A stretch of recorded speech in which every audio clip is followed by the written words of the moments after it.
Padre Celestial, al estudiar este tema tan importante, pedimos la compañía de tu Santo Espíritu para abrir nuestro entendimiento.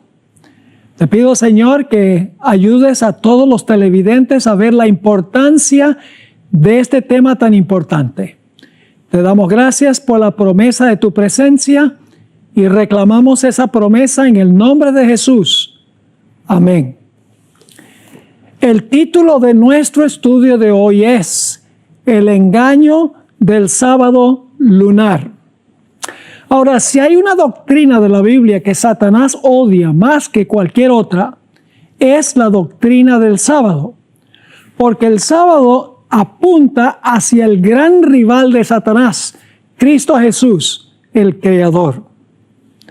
El sábado ha sido atacado probablemente más que cualquier otra doctrina. Los cristianos dicen que era para los judíos, no para los cristianos, que pertenece al antiguo pacto, pero los cristianos estamos bajo el nuevo pacto, que guardar el sábado es legalismo, que le podemos ofrecer a Dios cualquier día y Él está dispuesto de aceptarlo como el día de reposo, que el sábado fue clavado en la cruz y la gente dice, yo le doy a Dios todos los días. Y todos sabemos que finalmente Satanás va a perseguir a aquellos que observan el sábado. Satanás odia el sábado. Pero la pregunta clave es esta.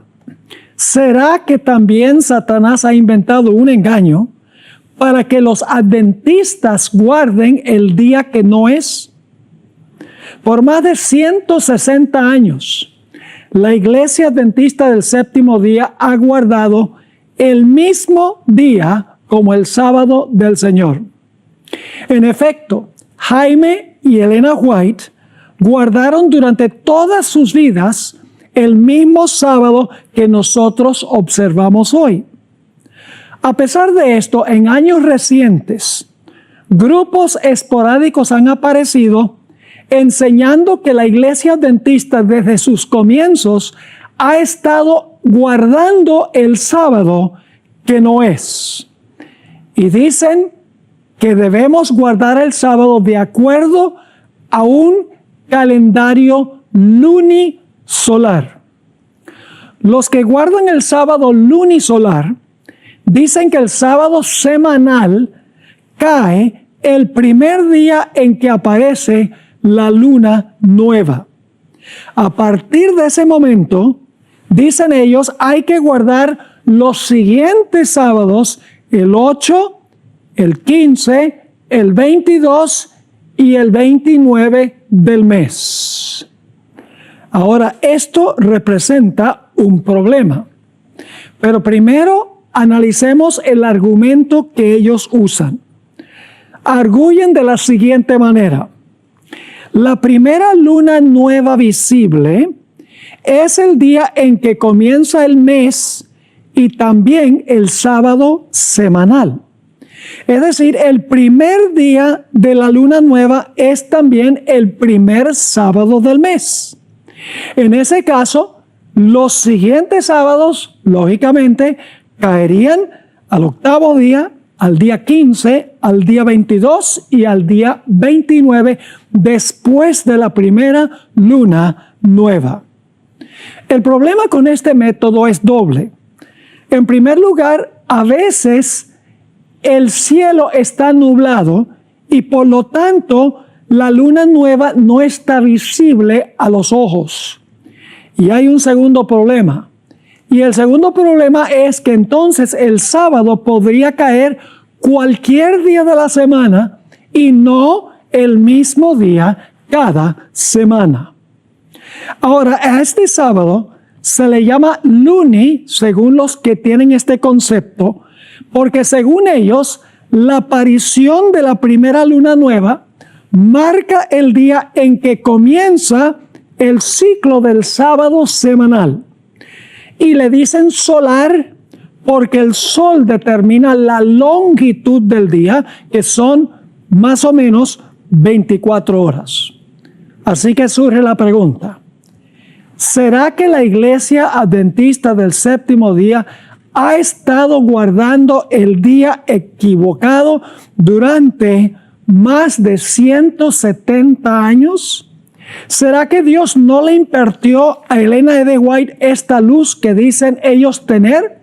De que el sábado no se determina por un ciclo que comenzó en la creación y ha continuado sin interrupción, y que se debe guardar el sábado de acuerdo a la luna y puede caer cualquier día de la semana y no necesariamente el mismo día cada semana.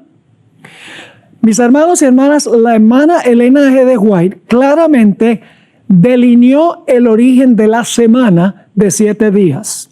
Voy a leerles 3 citas del Espíritu de Profecía sobre el ciclo semanal. La primera cita se encuentra en Testimonios para los Ministros, página 135, y consta de 2 partes. Dice lo siguiente: al igual que el sábado, la semana se originó al tiempo de la creación y fue conservada y transmitida a nosotros a través de la historia bíblica. Es decir, la semana ha sido transmitida, según ella, a través de la historia bíblica. Dios mismo midió la primera semana como modelo de las subsiguientes hasta el fin del tiempo. Como las demás, consistió en 7 días literales. Se emplearon 6 días en la obra de la creación y en el séptimo Dios reposó y luego bendijo este día y lo puso aparte como día de descanso para el hombre. Así que la sierva del Señor dice que la semana originó en el tiempo de la creación y que la semana ha sido conservada y transmitida a nosotros a través de la historia bíblica. Quiere decir entonces que la semana de hoy es la misma semana de la creación y la secuencia de días es la misma secuencia de días. Testimonios para los Ministros 135 dice: Dios habla a la familia humana en lenguaje que ésta pueda comprender. Dios no deja el tema tan indefinido que los seres humanos puedan acomodarlo a sus teorías. Cuando el Señor declara que hizo el mundo en 6 días y descansó en el séptimo, se refiere a días de 24 horas que ha señalado con la salida y la puesta del sol. Es decir, los días se determinan por el sol. La semana se determina por el sol, no por la luna. Noten también lo que escribió en Mensajes Selectos, tomo 3, página 363. Dios hizo su sábado para un mundo esférico. Y cuando el séptimo día nos llega en este mundo redondo, controlado por el sol que rige el día, ese es el tiempo en todos los países para observar el sábado. En los países donde no hay puesta ni salida del sol durante meses, el periodo de tiempo debe ser calculado por los registros que se guardan. Dios hizo el sábado para un mundo esférico. Eso indica que los que creen que el mundo es plano están muy equivocados. Porque la hermana White dice, Dios hizo el sábado para un mundo esférico. Y cuando el séptimo día nos llega en este mundo redondo, controlado por el sol que rige el día, ese es el tiempo en todos los países para observar el sábado. Ahora, en los siguientes minutos vamos a dar evidencia irrefutable que la observancia del sábado lunisolar carece de fundamento bíblico. Comencemos nuestro estudio en Mateo, el capítulo 12 y el versículo 1 hasta el versículo 8, a donde los fariseos acusaron a los discípulos de Jesús de violar la observancia del sábado. Voy a leer Mateo 12, 1 al 8. En aquel tiempo iba Jesús por los sembrados en un sábado, y sus discípulos tuvieron hambre, y comenzaron a arrancar espigas y a comer. Viéndolo los fariseos le dijeron: he aquí tus discípulos hacen lo que no es lícito hacer en el sábado. Pero él les dijo, ahora Jesús va a dar dos ejemplos bíblicos. Pero él les dijo: ¿no habéis leído lo que hizo David cuando él y los que con él estaban tuvieron hambre? Cómo entró en la casa de Dios y comió los panes de la proposición que no les era lícito comer ni a él ni a los que estaban con él, sino solamente a los sacerdotes. Ese es el primer ejemplo. Ahora viene el segundo. ¿O no habéis leído en la ley cómo en el sábado los sacerdotes en el templo profanan el sábado y son sin culpa? Pues os digo que uno mayor que el templo está aquí. Y si supieseis qué significa misericordia quiero y no sacrificio, no condenaríais a los inocentes, porque el Hijo del Hombre es Señor del sábado. Así que este es el pasaje clave que vamos a analizar. Dos ejemplos da Jesús del Antiguo Testamento: el de los sacerdotes que trabajan el doble el sábado y el caso de David y los que lo acompañaban participando de los panes de la proposición.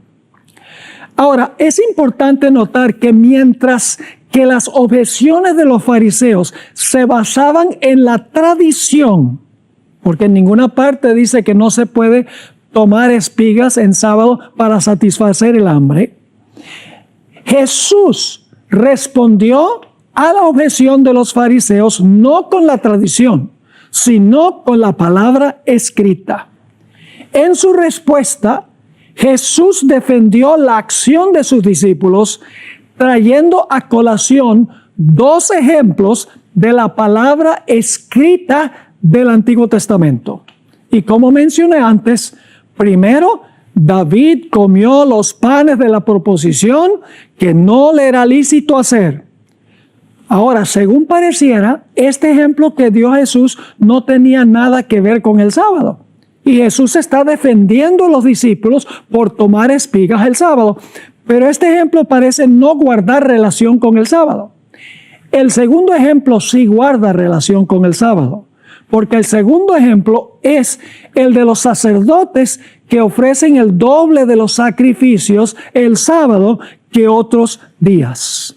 Ahora vamos a examinar este pasaje versículo por versículo. Mateo 12 y el versículo 1 y 2. En aquel tiempo iba Jesús por los sembrados en sábado, y sus discípulos tuvieron hambre, y comenzaron a arrancar espigas y a comer. Viéndolo los fariseos le dijeron: he aquí tus discípulos hacen lo que no es lícito hacer en sábado. Ahora, según las leyes rabínicas, según la tradición de los rabinos, los discípulos estaban quebrantando 4 reglamentos. Número 1, cosechar. Número 2, trillar. Número 3, aventar. Y número 4, preparar una comida. Según la tradición de los fariseos, ellos estaban violando 4 tradiciones rabínicas. Ahora noten cómo respondió Jesús a esta apelación a la tradición por parte de los fariseos. Mateo 12, 3 y 4. Jesús justificó, vamos a encontrar la acción de sus discípulos hablando de David, quien comió los panes de la proposición. Los panes se colocaban cada sábado frescos sobre la mesa de los panes de la proposición. Vamos a leer los versículos 3 y 4 de Mateo 12. Pero él les dijo, primer ejemplo bíblico: ¿no habéis leído? Y esto se encuentra en 1 Samuel 21:6. ¿No habéis leído lo que hizo David cuando él y los que con él estaban tuvieron hambre? ¿Cómo entró en la casa de Dios y comió los panes de la proposición que no les era lícito comer ni a él ni a los que con él estaban, sino solamente a los sacerdotes? Y luego Jesús dio un segundo ejemplo. Sigue Jesús diciendo: ¿O no habéis leído en la ley? Y aquí Jesús se refiere a Números 28, 9 y 10. ¿No habéis leído en la ley cómo en el sábado los sacerdotes en el templo profanan el sábado y son sin culpa? Hermanos y hermanas, los sacerdotes trabajaban más los sábados que los demás días de la semana. Pero su servicio era un servicio sagrado en favor de la congregación. El cuarto mandamiento dice: en 6 días trabajarás y harás toda tu obra. Pero los sacerdotes no estaban haciendo su obra, estaban desempeñando la obra del Señor. De modo que no estaban quebrantando el cuarto mandamiento de la ley de Dios. Dicho sea de paso, aún hoy en día, los pastores trabajan más los sábados que cualquier otro día, pero no es trabajo para ellos, es trabajo en el servicio del Señor, es trabajo sagrado. Noten Números 28, 9 y 10, a donde habla que se ofrecían el doble de los sacrificios los sábados. Dice: mas el sábado 2 corderos de 1 año sin defecto y 2 décimas de flor de harina amasada con aceite como ofrenda con su libación. Es el holocausto de cada sábado, además del holocausto continuo y su libación. Y luego Jesús, en los versículos 6 al 8, dice lo siguiente a esos fariseos: pues os digo que uno mayor que el templo está aquí. Y si supieseis qué significa misericordia quiero y no sacrificio, no condenaríais a los inocentes, porque el Hijo del Hombre es Señor del sábado. Ahora vamos a notar algunos puntos claves en estos versículos de Mateo 12 y el versículo 6 al 8. Jesús dice: quiero misericordia, no sacrificio. Y Jesús dice que Él es mayor que el templo. Ahora, ¿qué significa esto? En primer lugar, el Espíritu Profecía nos dice que ese sábado Jesús y los discípulos estaban en una misión de misericordia para sanar a los enfermos y enseñar la verdad de Dios. No estaban trabajando en su trabajo común y corriente de todos los días, estaban en una misión de misericordia. Así que por eso dice Jesús: yo quiero misericordia y no sacrificio, no vivir de acuerdo a la letra de la ley en mi santo día cuando están desempeñando actividades sagradas.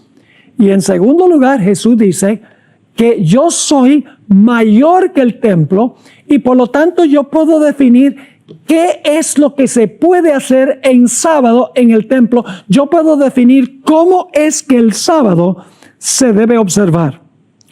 Elena G. White comentó lo siguiente sobre este segundo ejemplo que dio Jesús del Antiguo Testamento.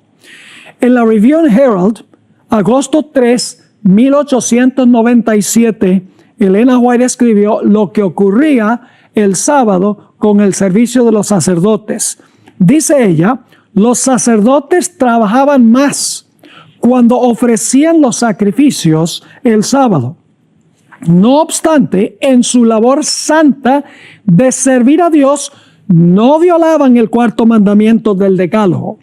Las obras de misericordia y necesidad no son una transgresión de la ley. Dios no condena estas cosas. Él declaró que el acto de misericordia y necesidad de pasar por el sembrado, de arrancar las espigas de trigo, de restregarlas en sus manos y de comerlas para satisfacer el hambre, estaba en armonía con la ley que Él mismo proclamó en el Sinaí. Jesús dice: yo soy Señor del sábado y yo defino cómo es que se guarda. Además de eso, los sacerdotes ofrecen doble sacrificio y eso está bien porque lo que ellos hacían apuntaban hacia mi persona. La cita termina así: así se declaró Jesús sin culpa ante los escribas, gobernantes y sacerdotes, ante el universo celestial y ante los ángeles y seres humanos caídos. Los discípulos estaban en una misión divina con Jesús para aliviar a los sufrientes y oprimidos. Y no debían pasar ni una sola hora de hambre cuando estaban cumpliendo con el propósito de Dios. Elena White escribió en El deseo de todas las gentes, página 177, las siguientes palabras. El hombre también tiene una obra que cumplir en sábado. Atender las necesidades de la vida, cuidar a los enfermos, proveer a los menesterosos. No será tenido por inocente quien descuide el alivio del sufrimiento ese día. El santo día de reposo de Dios fue hecho para el hombre, y las obras de misericordia están en perfecta armonía con su propósito. Dios no desea que sus criaturas sufran una hora de dolor que pueda ser aliviada en sábado o cualquier otro día. Ahora notemos en primer lugar el primer ejemplo que dio Jesús. Vamos a analizarlo más detalladamente ahora. Como hemos visto, el segundo ejemplo que dio Jesús en cuanto a las obras de los sacerdotes en el templo, claramente guarda una relación con el sábado. Es decir, el ejemplo de que los sacerdotes ofrecían doble sacrificio el sábado, eso claramente guarda una relación con el sábado. Y yo pregunto, ¿acaso entonces el primer ejemplo, el de los panes de la proposición, no debe guardar también una relación con el sábado? ¿O es que Jesús está tomando un ejemplo que no tiene nada que ver con el sábado?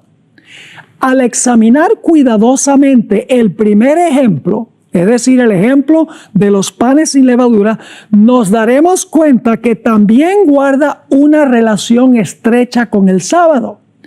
La historia de los panes de la proposición comienza en 1 Samuel 20, 1 al 4, y les invito a ir allí. Y ustedes estarán pensando, bueno, ¿a dónde dejamos el asunto del sábado lunisolar? Ahora se van a dar cuenta a dónde dejamos eso. Ahora volvemos para hablar del sábado lunisolar. Vamos a 1 Samuel, el capítulo 20 y el versículo 1. Presten cuidadosa atención a la secuencia de eventos que vamos a analizar ahora. Porque ustedes recuerdan que los que observan el sábado lunisolar dicen que la primera luna nueva del mes, ese es el primer sábado. Es el primer día de la semana. Es el primer sábado de la semana. Ahora, noten lo que dice 1 Samuel 21. Después David huyó de Nayot en Ramá y vino delante de Jonatán y dijo, ¿qué he hecho yo? ¿Cuál es mi maldad? ¿O cuál mi pecado contra tu padre para que busque mi vida? Porque en este tiempo Saúl estaba buscando matar a David. Así que David le dice a Jonatán, ¿qué mal he hecho para que tu padre me odie tanto? Ahora, Jonatán le dice a David, estás equivocado, mi padre no quiere matarte. Noten lo que dice el versículo 2. Él le dijo, en ninguna manera, no morirás. He aquí que mi padre ninguna cosa hará, grande ni pequeña, que no me la descubra. ¿Por qué pues ha de encubrir mi padre este asunto? No será así. Es decir, tú estás como medio paranoico, porque mi padre nunca haría eso. Si él lo fuera a hacer, él me hubiera informado. Es lo que dice Jonatán. Ahora, David le dijo a Jonatán que la razón por la cual su padre no le había informado en cuanto a su plan de matar a David es porque él sabía que Jonatán apreciaba a David y no quería entristecerlo contándole sus planes. Noten 1 Samuel 23. Y David volvió a jurar diciendo, tu padre sabe claramente que yo he hallado gracia delante de tus ojos. Y dirá, no sepa esto Jonatán, para que no se entristezca. Y ciertamente vive Jehová y vive tu alma, que apenas hay un paso entre mí y la muerte. Es decir, tu padre no te ha dicho nada, según tu concepto, porque él no tiene plan de matarme, pero él no te ha dicho nada porque él no quiere entristecerte, porque él sabe que tú me aprecias mucho. Así que ahora Jonatán promete seguir el consejo que David le dé. Dice en 1 Samuel 20 y el versículo 4, y Jonatán dijo a David, lo que deseare tu alma, haré por ti. Es decir, David, dime qué es lo que tú quieres que yo haga. Y entonces ahora David le dice a Jonatán que se iba a esconder de Saúl por 3 días. Noten 1 Samuel capítulo 20 y el versículo 5. Y David, ahora viene una parte muy clave. Y David respondió a Jonatán, he aquí que mañana será luna nueva. No olviden eso. Supuestamente la luna nueva es cuando comienzan los sábados semanales. Así que dice, he aquí que mañana será luna nueva. Y yo acostumbro sentarme con el rey a comer. Mas tú dejarás que me esconda en el campo hasta la tarde del 3er día. Es decir, están hablando el día antes de la luna nueva. Y David dice, me voy a esconder por 3 días. Ahora, fíjense lo que dice en 1 Samuel 20 y el versículo 18 y el versículo 19.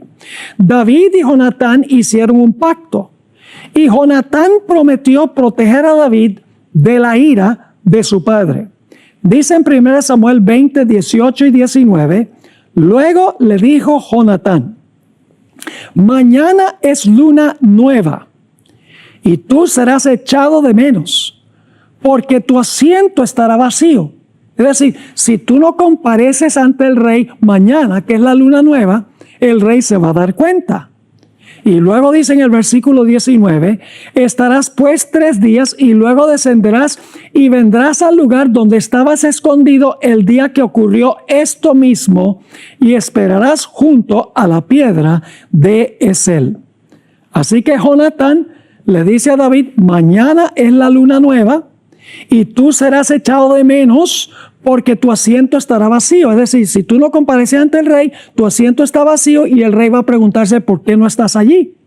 Y luego le dice Jonatán, estarás pues 3 días y luego descenderás y vendrás al lugar donde estabas escondido el día que ocurrió esto mismo y esperarás junto a la piedra de Esel. Así que ahora vamos a encontrar que el primer día que se ocultó David es la luna nueva. Noten 1 Samuel 20 y el versículo 24 y el versículo 25. David pues se escondió en el campo. Y cuando llegó la luna nueva, que es según los que guardan el sábado lunisolar, dicen que es el primer día del mes y el primer sábado, la primera observancia del sábado, se sentó el rey a comer. Y el rey se sentó en su silla, como solía en el asiento junto a la pared, y Jonatán se levantó y se sentó Abner al lado de Saúl, y el lugar de David quedó vacío. Así que fíjense, la luna nueva, el puesto de David está vacío. Ahora, David se esconde el segundo día y se ausenta nuevamente de estar en presencia del rey. Noten lo que dice 1 Samuel 20 y el versículo 27. Al siguiente día, el segundo día de la luna nueva, el segundo día del mes, dicen algunas versiones, aconteció también que el asiento de David quedó vacío. Y Saúl dijo a Jonatán, su hijo, ¿por qué no ha venido a comer el hijo de Isaí hoy ni ayer? Y Saúl dijo, aquí pasa algo raro porque ya van 2 días que no viene David para sentarse en la mesa. Según el relato, Jonatán le ofreció una excusa al rey, pero el rey no le creyó.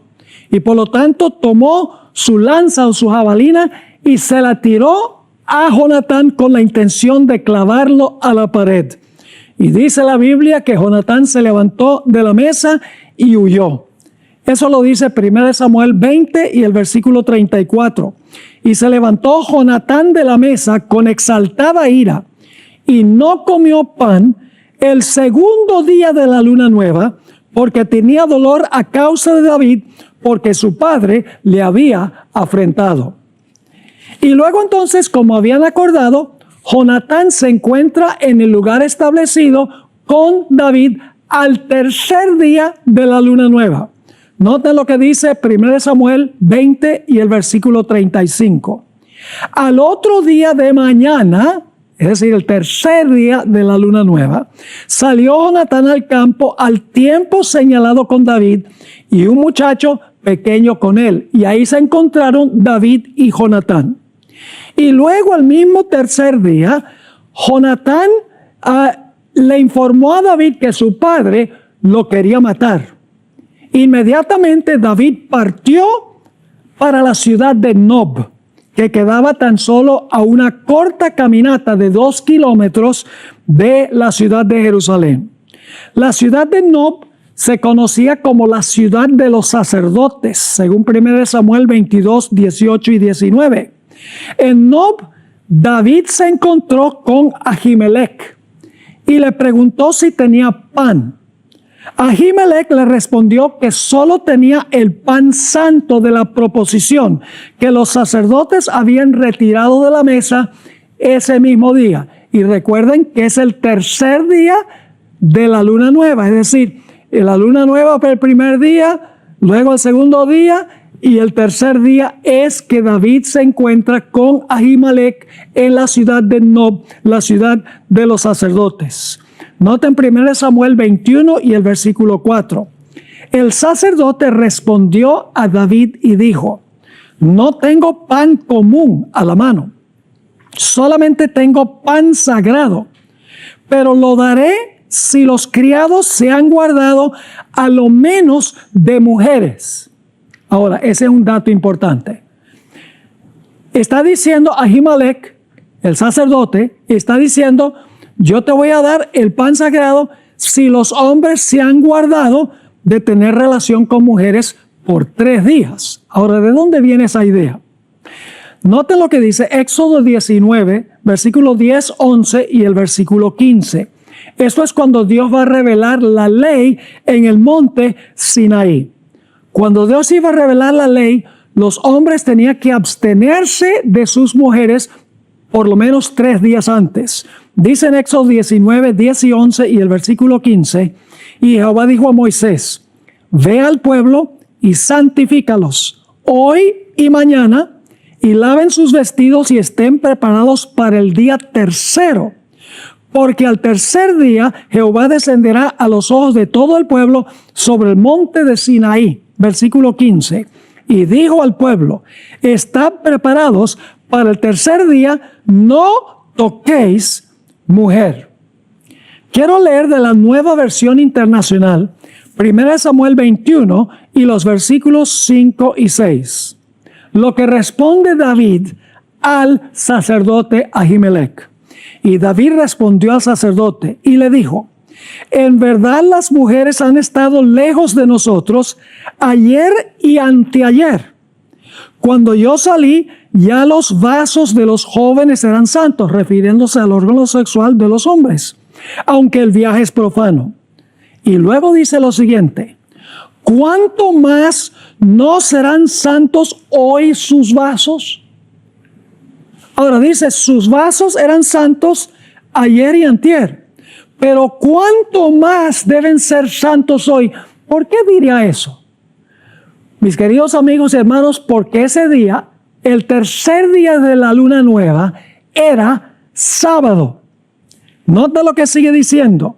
Así el sacerdote le dio el pan sagrado, porque allí no había otro pan, sino los panes de la proposición, los cuales habían sido quitados de la presencia de Jehová para poner panes calientes el día que aquellos fueron quitados.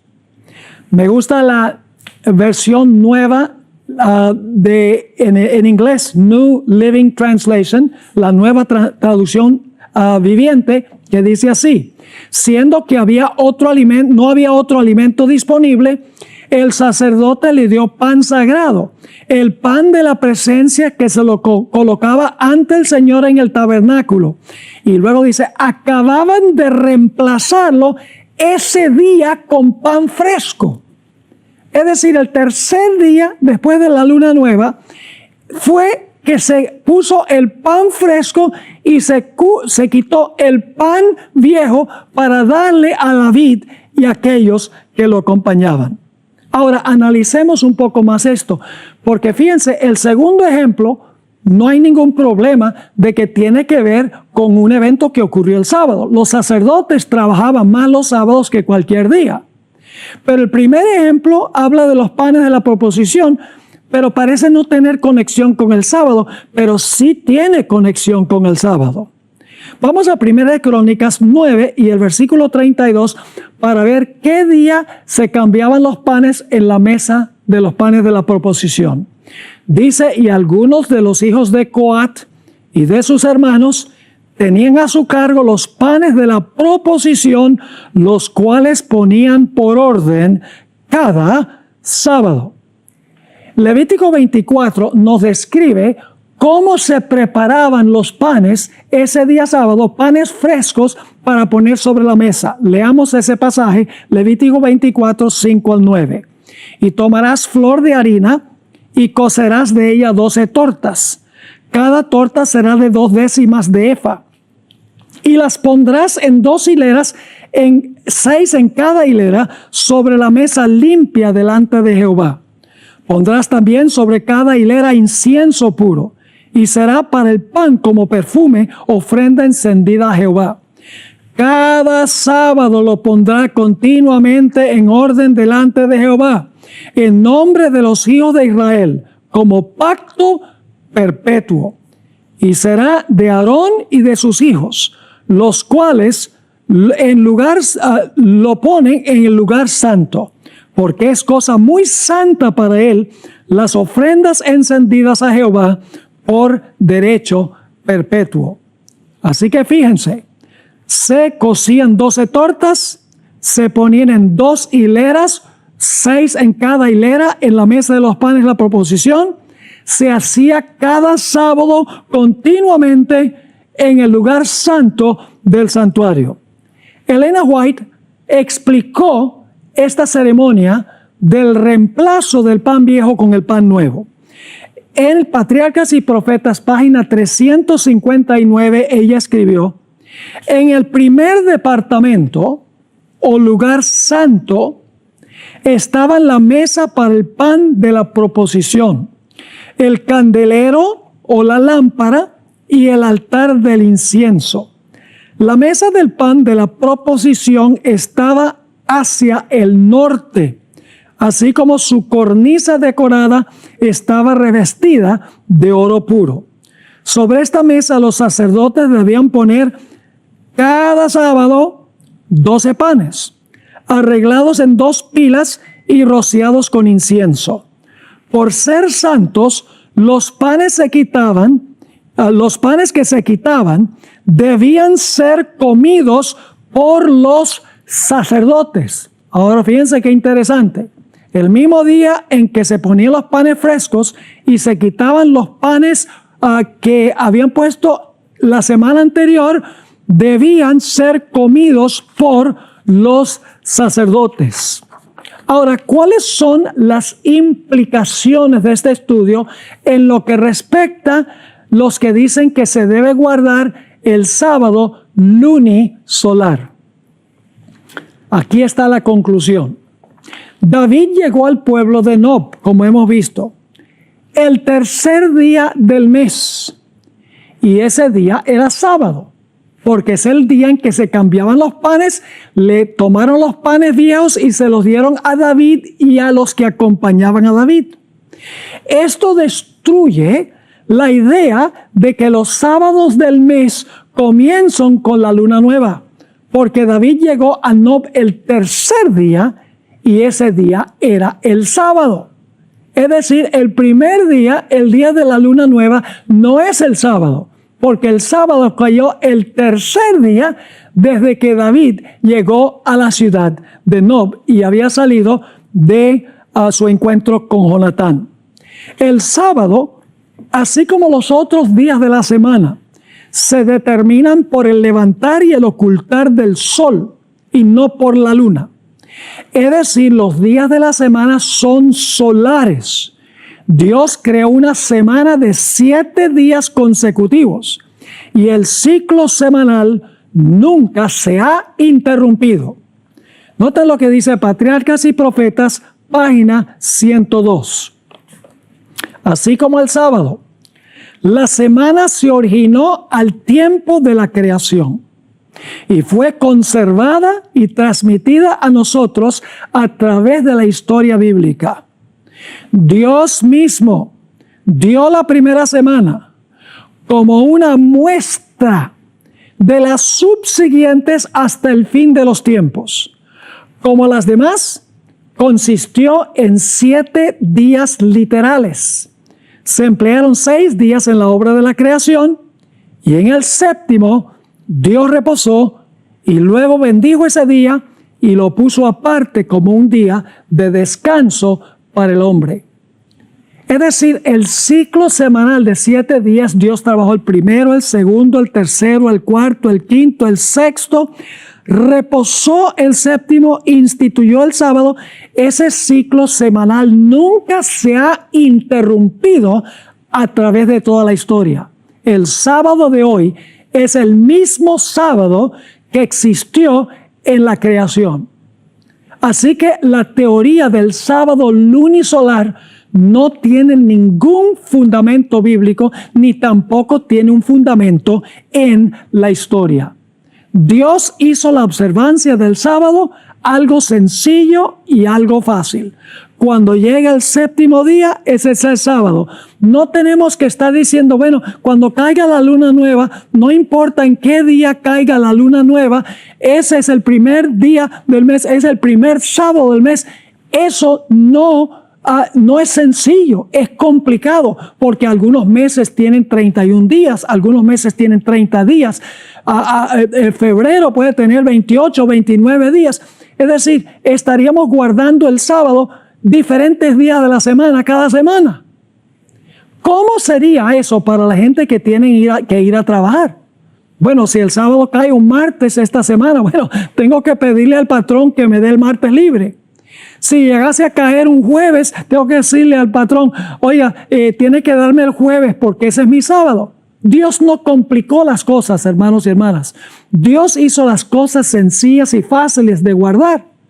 Dios estableció la semana de 7 días, trabajó 6 días, reposó el séptimo día y así creó la semana, le entregó la semana a Adán y Eva y a sus descendientes y así se ha guardado el séptimo día sábado durante toda la historia de este mundo. Ahora necesitamos, antes de terminar, analizar Apocalipsis 22 y el versículo 2. Aquí se habla del árbol de la vida que produce su fruto cada mes. Ahora, hablemos un poco de eso. Ellen G. White escribió las siguientes palabras en cuanto al árbol de la vida. Ella lo vio en visión. Dice ella, allí vimos el árbol de la vida y el trono de Dios, del que fluía un río de agua pura, y en cada lado del río estaba el árbol de la vida. En una margen había un tronco del árbol y en la otra margen, ambos de oro puro y transparente. Al principio pensé que había 2 árboles, pero al volver a mirar, vi que los 2 troncos se unían en su parte superior y formaban un solo árbol. Así estaba el árbol de la vida en ambas márgenes del río de vida. Sus ramas se inclinaban hacia donde nosotros estábamos y el fruto era espléndido, semejante a oro mezclado con plata. Es decir, en la ciudad va a estar el árbol de la vida. Y ustedes dicen, pero pastor, usted dijo que el árbol de la vida produce su fruto cada mes. ¿A dónde dice la Biblia eso?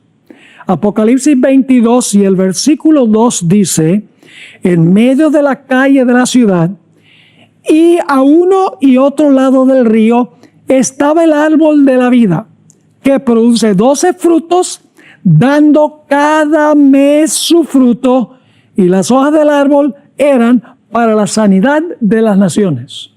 ¿Cuán a menudo producirá el árbol de la vida el fruto? Dice que produce su fruto cada mes.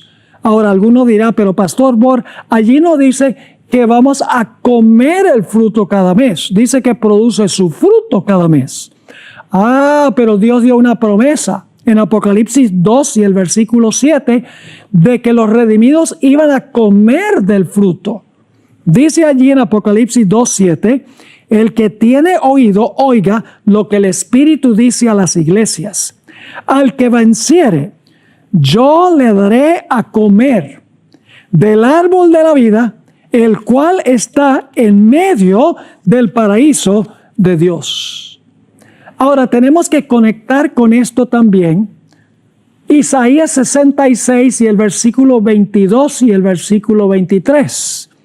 Hay que conectar eso con Apocalipsis 22:2 y con Apocalipsis el capítulo 2 y el versículo 7.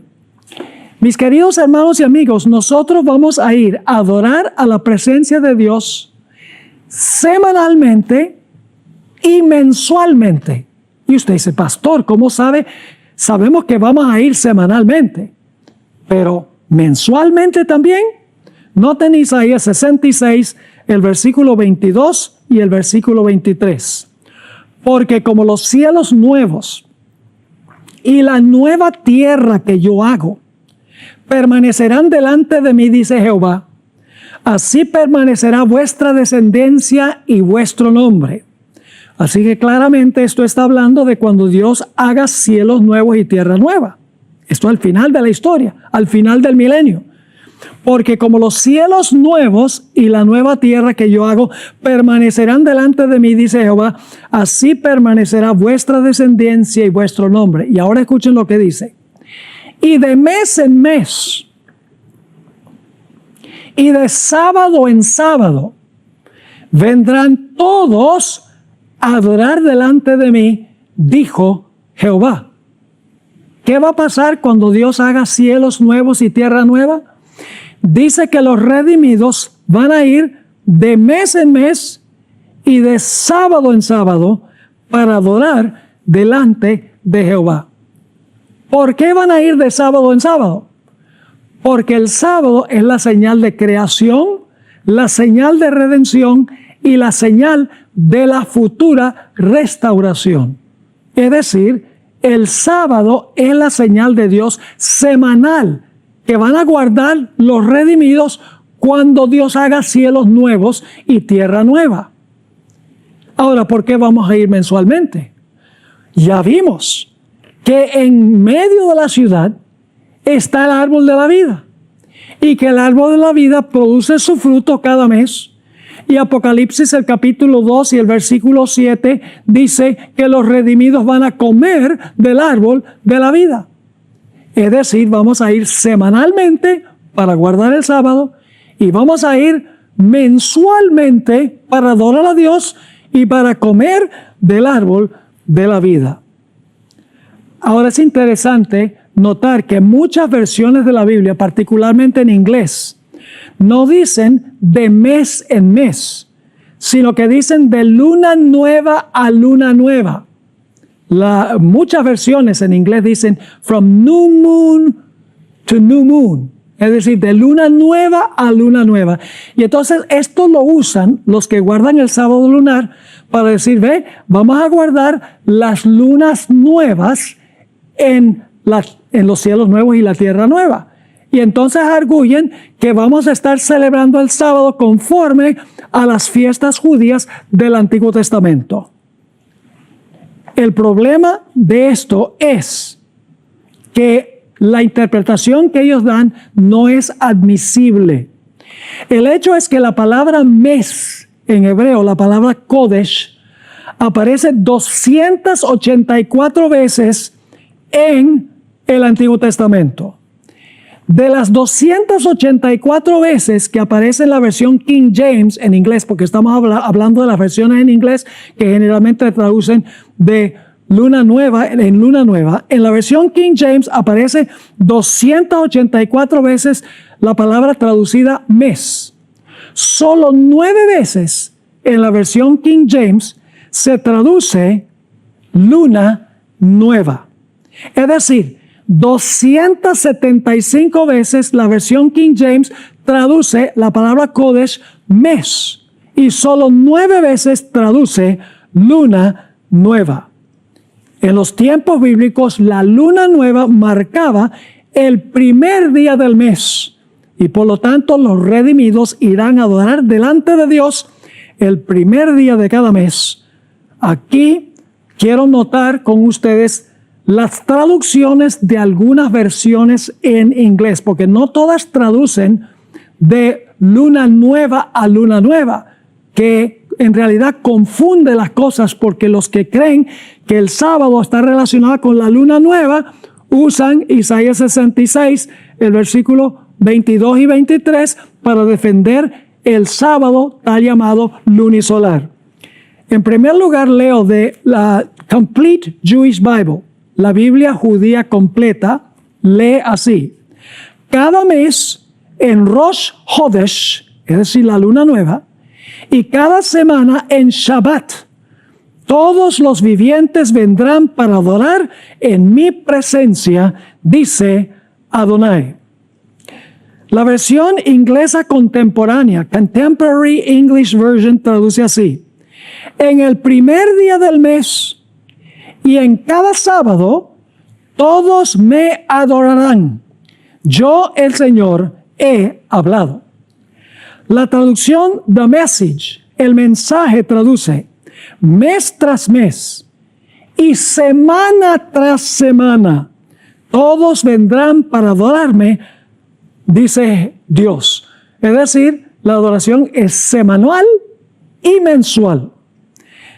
En la New Living Translation, la nueva versión viviente, traduce así: toda la humanidad vendrá para adorarme de semana en semana y de mes en mes. En realidad no es una traducción tan buena, porque en vez de decir de sábado en sábado, como dice el hebreo, dice de semana en semana, pero la traducción de mes en mes está correcta.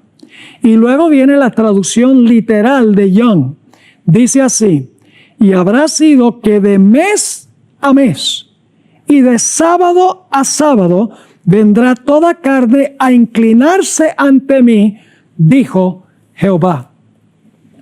Así que, mis queridos hermanos y amigos, creo que el estudio que hemos trazado hoy indica claramente que el sábado lunisolar es un engaño de Satanás con el fin de que los adventistas guarden un sábado que no es.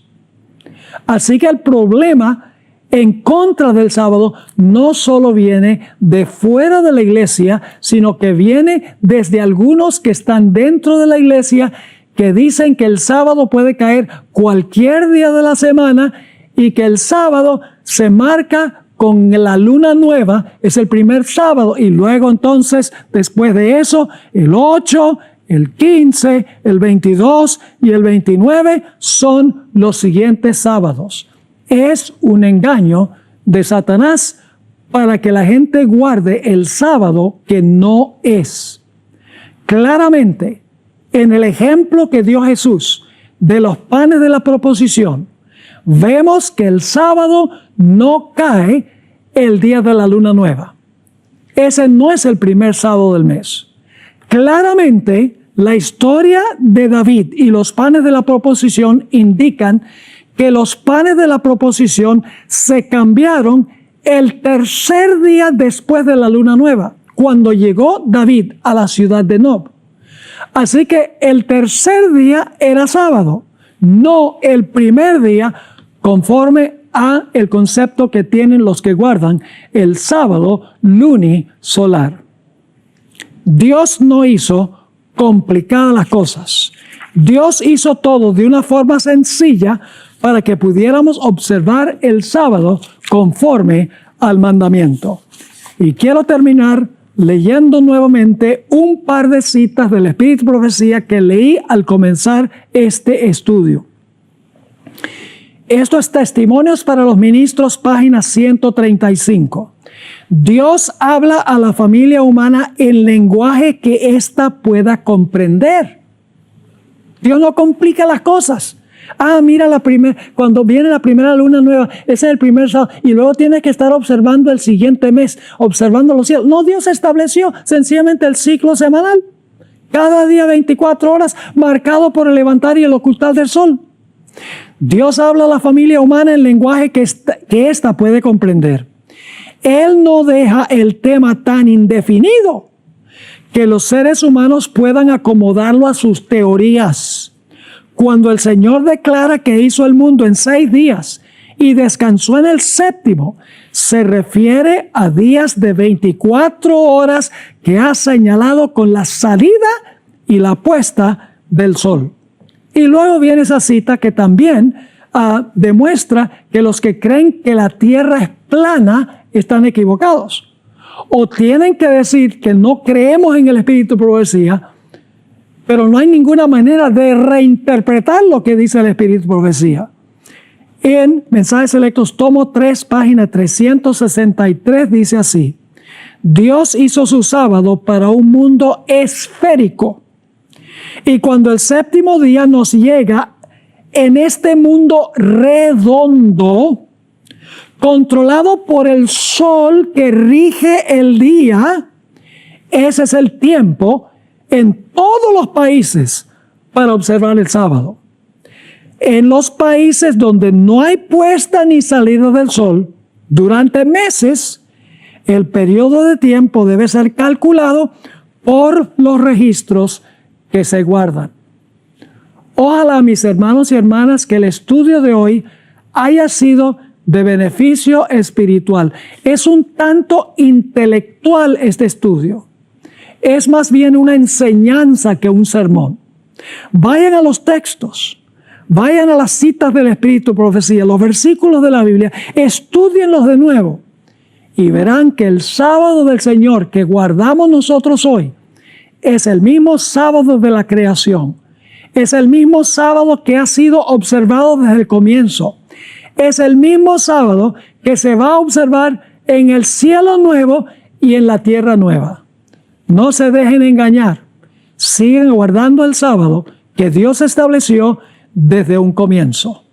Oremos. Padre, gracias te damos por el maravilloso don del sábado.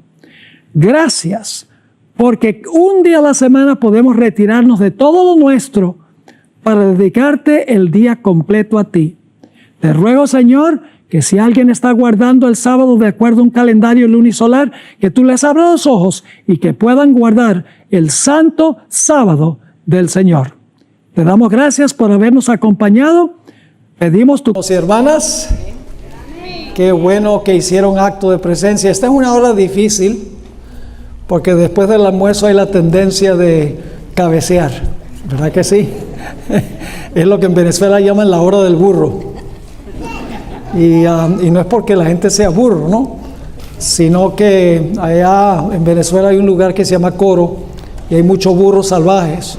Y entonces enseguida después del almuerzo hace un calor infernal y uno ve todos los burros tirados por todas partes y uno dice, esos burros están muertos, pero no, se están echando la siesta porque acaban de comer y además está haciendo un calor terrible. Así que esta es la hora del burro. Pero de todas maneras vamos a tratar de mantenernos despiertos porque vamos a estudiar un tema muy importante. Antes de hacerlo, vamos a elevar una oración al Señor. Padre Celestial, te damos gracias porque nos has acompañado este día. Pedimos ahora una vez más que nos acompañes en este estudio tan importante. Queremos saber cómo prepararnos para los eventos que pronto estallarán en el escenario de este mundo. Así que pedimos tu dirección, reclamamos la promesa de tu presencia, en el nombre precioso de Cristo nuestro Salvador. Amén. En primer lugar, quiero darles una introducción al libro de Job. El libro de Job es una obra literaria maestra. Es el libro más antiguo de toda la Biblia, el primer libro que fue escrito que aparece en nuestra Biblia. Fue escrito por Moisés en el desierto de Madián mientras cuidaba las ovejas de su suegro Jetro. Lo escribió más o menos en el año 1500 antes de Cristo. Pero la historia que relata el libro ocurrió más o menos unos 2000 años antes de Cristo, en la era patriarcal. La historia se realiza mayormente en lo que hoy es Arabia Saudita. El libro se compone en los primeros 2 capítulos de prosa. Desde el capítulo 3 hasta el capítulo 42 y el versículo 6 es lenguaje poético. Y en el capítulo 42 y el versículo 7 hasta el versículo 17, nuevamente vuelve a ser prosa. Muchas personas han luchado con el libro para tratar de determinar cuál es el tema central del libro de Job. Algunos han concluido que el propósito del libro es tratar de contestar la pregunta ¿por qué sufren los justos? Otros creen que el libro se escribió para animar a la gente para que sean firmes en medio del sufrimiento. Pero vamos a ver hoy en nuestro estudio que hay otro propósito mucho más importante de este libro. El personaje central del libro de Job no es Job. El personaje central del libro, vamos a encontrar, es Dios. El libro de Job describe un juicio o un proceso judicial. Hay un acusador, hay un abogado defensor, hay un juez, se examina evidencia, un jurado está presente también, hay un acusado, se da un veredicto y la sentencia final se ejecuta. Es decir, el libro es un libro que describe un juicio que se está realizando en el cielo. Déjenme darles nada más un versículo para que vean el lenguaje judicial que tiene el libro. Hay muchos versículos, aquí tengo anotados tal vez como 25, 30 versículos que podríamos leer, donde se usa lenguaje legal para demostrar que esto lo que es un juicio. En Job 16, 19 dice Job: mas he aquí que en los cielos está mi testigo y mi testimonio en las alturas. Un testigo, testimonio, es lenguaje de un proceso judicial o de un juicio. Es importante recordar que en este libro, Job para esa época no tenía ninguna revelación escrita. No había sido escrito ningún libro todavía del Antiguo Testamento. Así que Job no tenía el beneficio de las escrituras que tenemos nosotros. Él solamente tenía la tradición oral que había sido transmitida de sus antecesores, pero no tenía ninguna revelación escrita. No había ningún libro del Antiguo Testamento todavía que hubiese sido escrito. Otro punto importante es que en el libro de Job los habitantes celestiales están observando lo que está pasando. Pero en la tierra Job no sabe lo que está pasando en el cielo. Él no sabe que él es el tópico de conversación ante todo el universo. Así que es importante recordar que Job no sabe lo que está pasando en el cielo, pero todo el cielo está observando lo que está ocurriendo en la tierra. Ahora, el libro de Job es como un drama. El telón se abre y el telón se cierra y luego se vuelve a abrir con otra escena. Ustedes saben que las producciones teatrales tienen etapas. Así que vamos a notar la primera etapa de la historia o del drama de Job. Se encuentra en Job 1 y los versículos 1 al versículo 3. Se abre el telón y el drama comienza en la tierra. Dice allí en Job 1 y el versículo 1 al 3: hubo en tierra de Uz un varón llamado Job, y él era este hombre perfecto, recto, temeroso de Dios y apartado del mal. Y le nacieron 7 hijos y 3 hijas. Su hacienda era 7,000 ovejas, 3,000 camellos, 500 yuntas de bueyes, 500 asnas y muchísimos criados. Y era aquel varón más grande que todos los orientales. Un hombre súper próspero, un hombre riquísimo, el más rico y el más famoso del mundo de aquella época. Pero a pesar de ser rico, Job era también espiritual. Una combinación muy extraña. Leamos Job 1 y el versículo 4 y luego el versículo 5 al 8. Job 1, 4 y luego el versículo 5 y el versículo 8. Dice: hubo en tierra de Uz un varón llamado Job, y era este hombre perfecto y recto, temeroso de Dios y apartado del mal. Era un hombre religioso, un hombre espiritual, un hombre, según dice aquí, perfecto y recto en sus asuntos. Versículo 4. E iban sus hijos y hacían banquetes en sus casas, cada uno en su día, y enviaban a llamar a sus 3 hermanas para que comiesen y viviesen con ellos. Y acontecía que, habiendo pasado en turno los días del convite, es decir, de la fiesta, Job enviaba y los santificaba. Se levantaba de mañana y ofrecía holocaustos conforme al número de todos ellos, porque decía Job: quizá habrán pecado mis hijos y habrán blasfemado contra Dios en sus corazones. De esta manera hacía todos los días. Fíjense que era un hombre de familia, un hombre que se preocupaba por la espiritualidad de sus hijos. Dice que era él personalmente perfecto, recto, temeroso de Dios y apartado del mal. Inclusive Dios mismo dio testimonio en cuanto al carácter de Job. Encontramos en el versículo 8 que Dios le dice a Satanás: ¿no has considerado a mi siervo Job, que no hay otro como él en la tierra, varón perfecto y recto, temeroso de Dios y apartado del mal? No solamente el escritor del libro lo describe así, sino que Dios le dice a Satanás: ¿no has visto esas cualidades en mi siervo Job? Es rico, pero espiritual. Un hombre que se preocupa por el bienestar espiritual de su familia.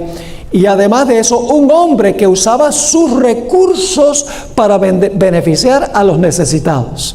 Noten Job 29 y el versículo 12 al 17 para que vean cómo usaba Job sus riquezas. Dice en Job 29 y el versículo 12, aquí está hablando Job: porque yo libraba al pobre que clamaba, y al huérfano que carecía de ayudador.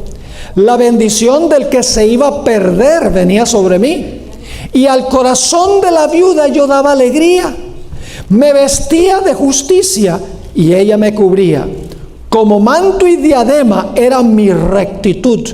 Yo era ojos al ciego y pies al cojo. A los menesterosos era padre, y de la causa que no entendía me informaba con diligencia, y quebrantaba los colmillos del inicuo, y de sus dientes hacía soltar la presa. Era un hombre que ayudaba a los necesitados. Usaba sus riquezas para bendecir a la humanidad. Un hombre espiritual, un hombre que se preocupaba por la espiritualidad de su familia, un hombre que usaba sus recursos para beneficiar a los más necesitados. Un día, ahora vamos a ver que se cierra el telón, ya se ha introducido uno de los actores principales, y ahora se va a cerrar el telón y se abre el telón después de acomodarlo, y ahora la escena es el cielo. Job 1 y el versículo 6 hasta el versículo 8. Se celebra una reunión en el cielo. Un día vinieron a presentarse delante de Jehová los hijos de Dios, entre los cuales vino también Satán.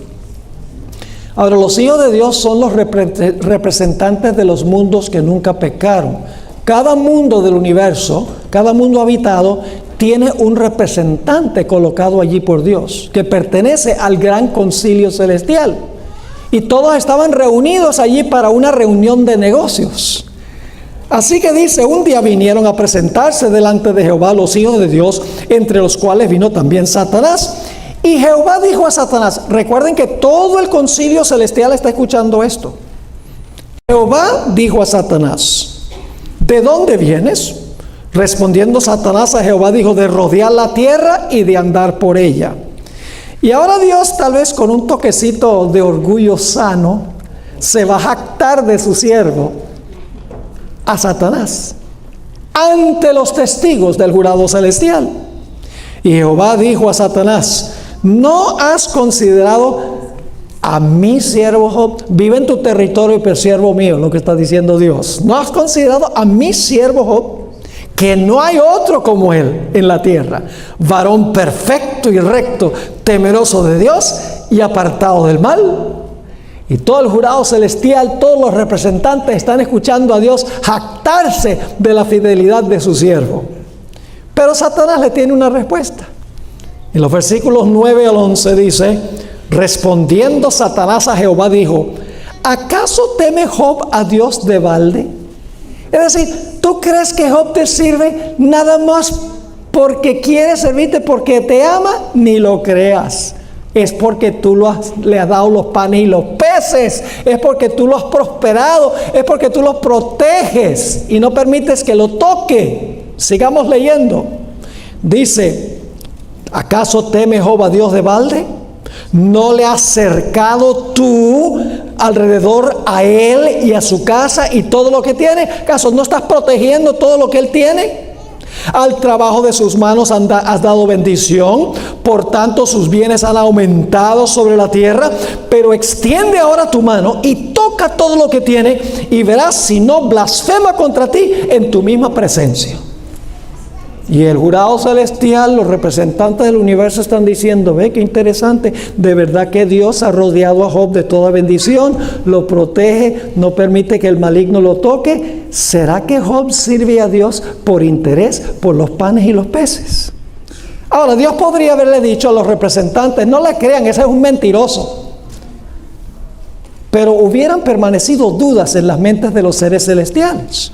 Porque de verdad Dios había rodeado a Job de toda bendición y había protegido todo lo que tenía. Así que ahora Dios va a responderle a Satanás.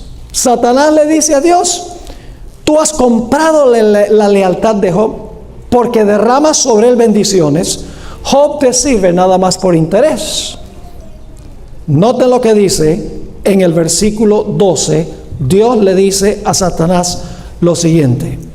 Dijo Jehová a Satanás, he aquí, todo lo que tiene está en tu mano, solamente no pongas tu mano sobre él. Es decir, puedes quitarle todo lo que tienes, pero no lo puedes tocar a él. Y dice, y salió Satanás de delante de Jehová. ¿Cuál es el punto de contención aquí? El punto de contención es este. Satanás le está diciendo a Dios, ¿te servirán tus siervos aun cuando todo anda mal? Es decir, en las buenas y en las malas, en la enfermedad y en la salud, en la prosperidad y en la adversidad. ¿Acaso tú no has comprado la lealtad de Job con todas las bendiciones que has derramado sobre él? Él no te sirve por amor, sino por los beneficios con los cuales les has prodigado. Así cualquiera. Y Dios le dice a Satanás, así es la cosa. Te dejo que le quites todo lo que, haz lo que tú quieras con lo que él tiene. Y vamos a ver si en verdad me sirve por los panes y los peces. Así que ahora se cierra el telón.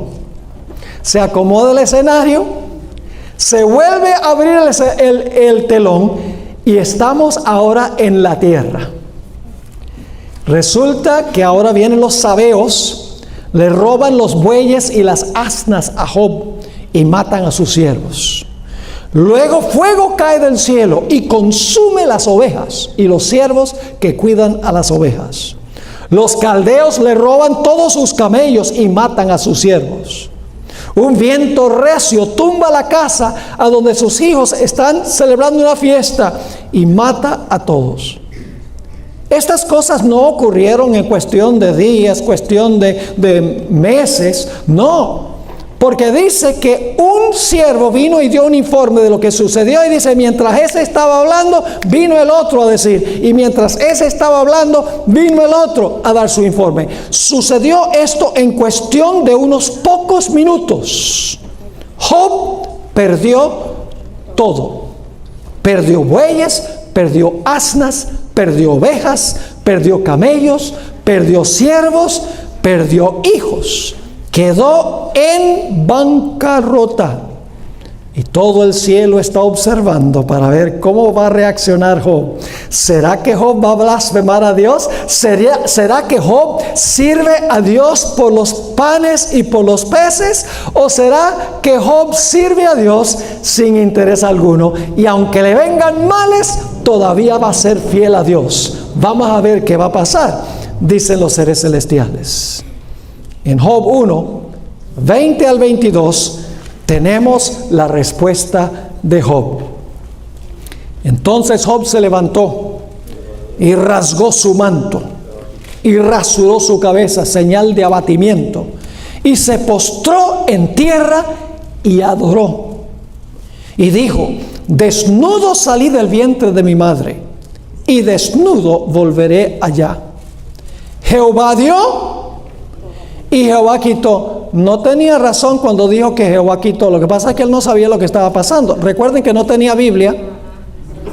Él no entendía lo que estaba pasando. No tenía revelación como tenemos nosotros, que cuando vienen cosas malas sabemos que el diablo está metido allí. Así que dice: Dios dio, Jehová dio y Jehová quitó. Sea el nombre de Jehová bendito. En todo esto no pecó Job, ni atribuyó a Dios despropósito alguno. Y el concilio celestial dice: aleluya, Dios tenía razón. Job sirve a Dios sin interés, por puro amor sirve a Dios. Se cierra el telón, se reacomoda el escenario y ahora se vuelve a abrir el telón y estamos otra vez en el cielo. Job 2 y el versículo 1 al 3. Aconteció que otro día vinieron los hijos de Dios para presentarse delante de Jehová.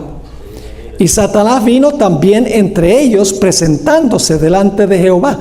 Ahora fíjense que aquí dice que vinieron otra vez a una reunión, lo cual significa que no viven allí.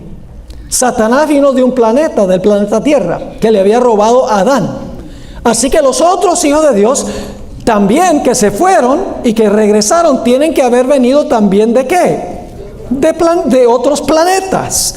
Así que dice, de otro día vienen, Satanás viene entre ellos, el versículo 2 del capítulo 2, y dijo Jehová a Satanás: ¿de dónde vienes? Respondió Satanás a Jehová y dijo: de rodear la tierra y de andar por ella. Y Jehová dijo a Satanás, tal vez con un toco, se le infló un poquito más el pecho a Dios. Dice: ¿no has considerado a mi siervo Job? Que no hay otro como él en la tierra, varón perfecto y recto, temeroso de Dios y apartado del mal, y que todavía retiene su integridad, aun cuando tú me incitaste contra él para que lo arruinara sin causa. Pero Satanás tenía una respuesta. En el versículo 4 y 5 dice: respondiendo Satanás dijo a Jehová: piel por piel. Todo lo que el hombre tiene dará por su vida, pero extiende ahora tu mano y toca su hueso y su carne, y verás si no blasfema contra ti en tu misma presencia. Ahora, Dios podría haberle dicho al concilio celestial: no le crean ese mentiroso. Ya se dieron cuenta que es un mentiroso. Job permaneció fiel, pero Dios no quería que hubiera alguna duda en las mentes de los seres celestiales. Ellos podrían decir: ¿de verdad que Dios no permitió que Satanás tocara a Job? De pronto no tiene ningún problema en entregar todo lo que tiene, pero sí tendría un problema con Dios si por algún motivo se le toca personalmente. Así que dice en el capítulo 2 y el versículo 6: y Jehová dijo a Satanás: he aquí, él está en tu mano, mas guarda su vida. Puedes hacer lo que tú quieras con él, pero no le puedes quitar la vida. Se cierra el telón, se reacomoda el escenario y estamos nuevamente en la tierra. Satanás ahora ha venido a la tierra y va a hacer lo que puede con Job. Job 2 y el versículo 7 y 8. Entonces salió Satanás de la presencia de Jehová e hirió a Job con una sarna maligna, desde la planta del pie hasta la coronilla de la cabeza. Y tomaba Job un tiesto, es decir, un pedazo de barro, ¿verdad? Endurecido, de una vasija de barro. Dice, y tomaba Job un tiesto para rascarse con él, y estaba sentado en medio de ceniza. ¿Cómo estaría desfigurado él rascándose con un pedazo de una vasija terrible, afilada? Y entonces ahora Job va a perder el apoyo de su esposa. Job 2 y el versículo 9 y 10. Ha perdido su salud. Ahora va a perder el apoyo de la esposa. Dice, entonces le dijo su mujer, ¿aún retienes tu integridad? Es decir, todavía tú te vas a mantener fiel. Maldice a Dios y muérete. ¿Quién había dicho que Job iba a maldecir a Dios? Satanás. Ella está sirviendo como instrumento ¿de quién? De Satanás. Porque le está diciendo a Job, maldice a Dios y muérete. ¿Cómo sirves a un Dios así? Y él le dijo, como suele hablar cualquiera de las mujeres fatuas, has hablado, que recibiremos de Dios el bien y el mal no lo recibiremos. En todo esto no pecó Job con sus labios. Y los seres celestiales están diciendo, aleluya, gloria a Dios. Dios tiene razón. Job todavía sirve a Dios, todavía tiene su integridad, a pesar de que ha perdido todas sus posesiones materiales y también ha perdido su salud y ha perdido también el apoyo de su esposa. Bueno, ahora vienen los 3 amigos favoritos de Job a consolarlo. Capítulo 2 y el versículo 11 al 13. Ahora va a perder el apoyo de sus amigos también. Dice allí en Job 2, 11 al 13, y 3 amigos de Job, Elifaz temanita, Bildad suita y Sofar naamatita, luego que oyeron todo este mal que le había sobrevenido, vinieron cada uno de su lugar, porque habían convenido en venir juntos para condolerse de él y para consolarle. Los cuales, alzando los ojos desde lejos, no lo conocieron. Estaba tan desfigurado que no lo conocieron. Y lloraron a gritos. Y cada uno de ellos rasgó su manto. Y los 3 esparcieron polvo sobre sus cabezas hacia el cielo. Era la costumbre de esa época para mostrar abatimiento, para mostrar lamento. Versículo 13, así se sentaron con él en tierra por 7 días y 7 noches, y ninguno le hablaba palabra, porque veían que su dolor era muy grande. Y luego, si siguen leyendo el libro de Job, van a darse cuenta que sus 3 mejores amigos lo abandonaron y se tornaron acusadores contra él. ¿Qué es lo que ha perdido Job? Job ha perdido todas sus posesiones materiales, sus siervos, sus hijos, su salud, el apoyo de su esposa y el apoyo de sus amigos.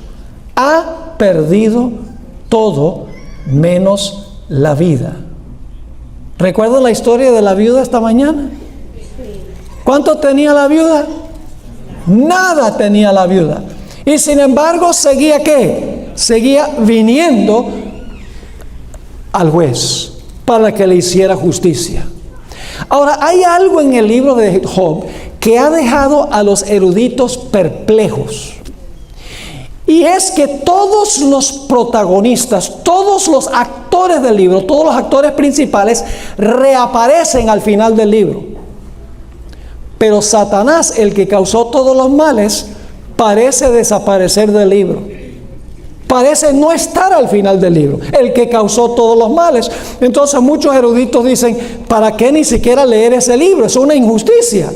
Aparecen todos los actores al final, pero el que le causó todos los males no dice que le pasó nada.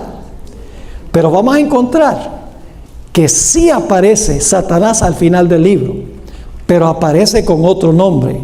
No aparece con el nombre Satán, sino que aparece con el nombre Leviatán. Eso lo veremos un poco más adelante. Ahora, a fin de comprender este libro, es indispensable recordar que Job no tenía ninguna revelación escrita. Su conocimiento era parcial e incompleto. No había ningún libro de la Biblia que lo pudiera guiar.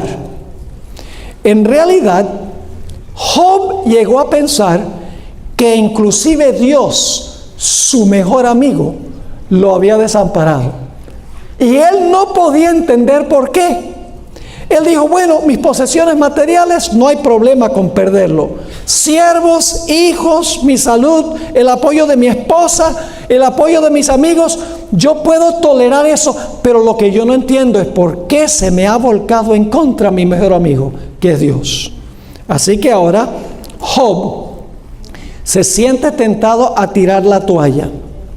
Se siente tentado a pensar que Dios está muerto, que Dios se ha tornado su enemigo.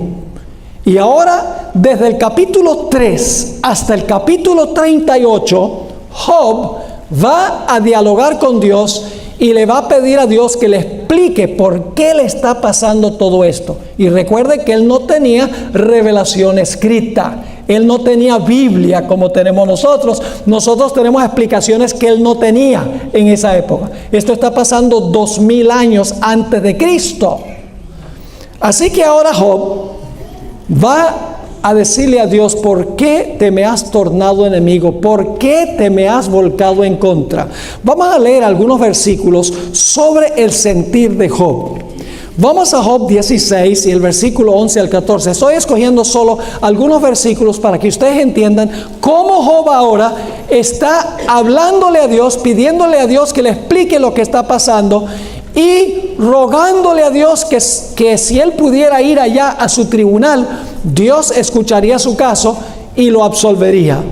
Dice en Job 16, 11 al 14, Dios me ha entregado al mentiroso. En las manos de impíos me hizo caer. Próspero estaba y él me desmenuzó. Es decir, Dios me desmenuzó. Él me arrebató por la cerviz y él me despedazó y me puso por blanco suyo. Me rodearon sus flecheros.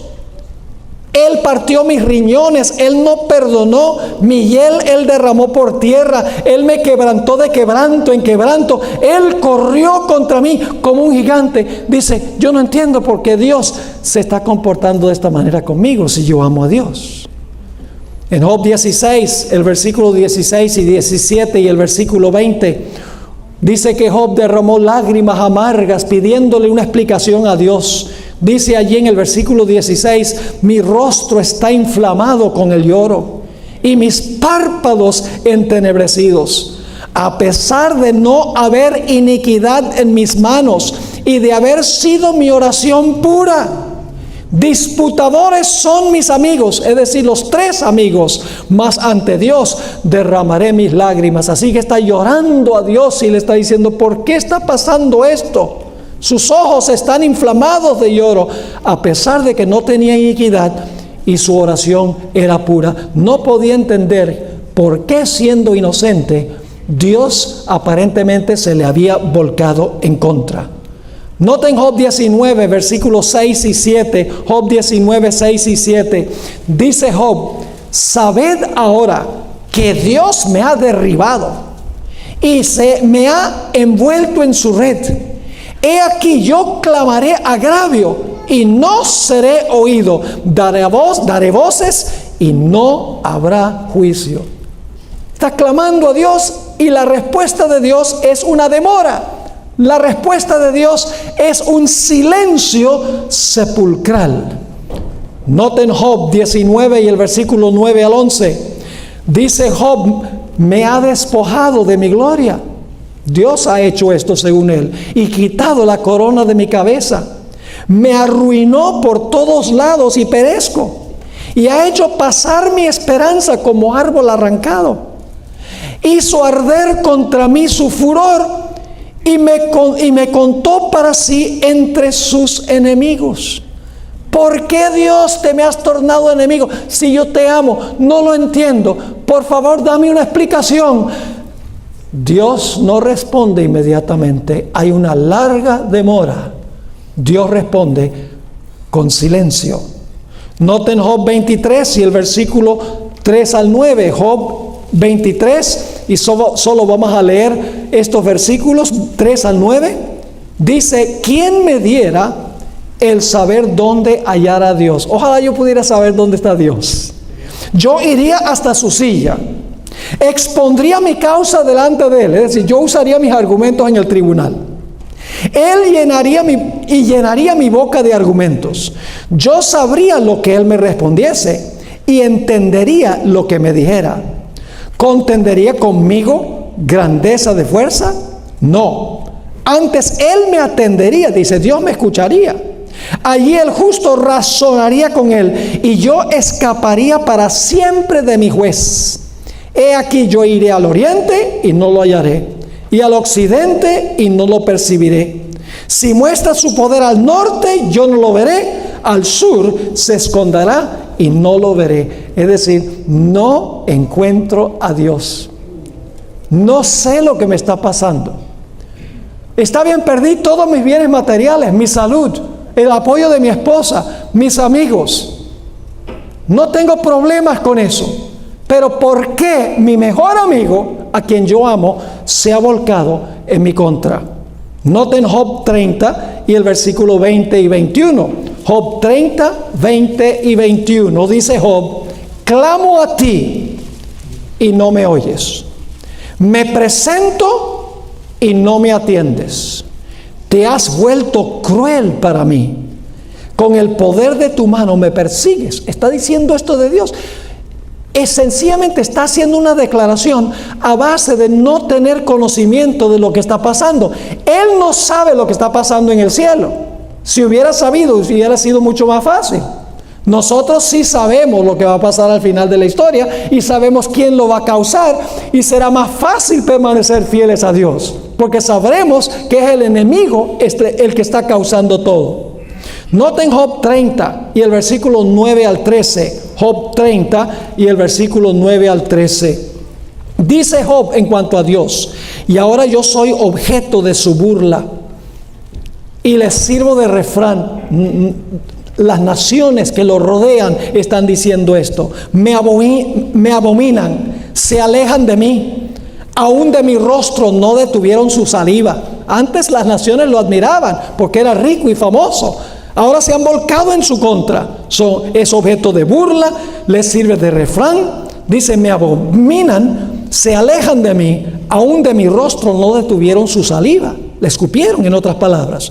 Porque Dios desató su cuerda y me afligió. Por eso se desenfrenaron delante de mi rostro.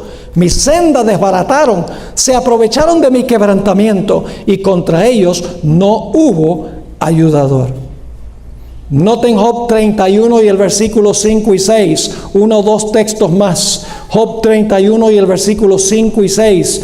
Job aquí le habla a Dios y le dice: si anduve con mentira y si mi pie se apresuró a engaño, péseme Dios en balanzas de justicia y conocerá mi integridad. Suena parecido a la viuda, ¿verdad?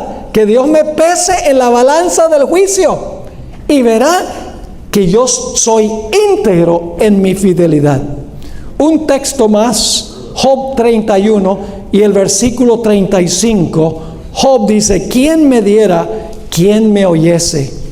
He aquí mi confianza es que el Omnipotente testificará por mí, aunque mi adversario me forme el proceso. Vemos entonces que hay un adversario aquí. Y él dice: si yo pudiera encontrar a Dios, yo testificaría delante de él y Dios estaría de acuerdo con mi punto de vista.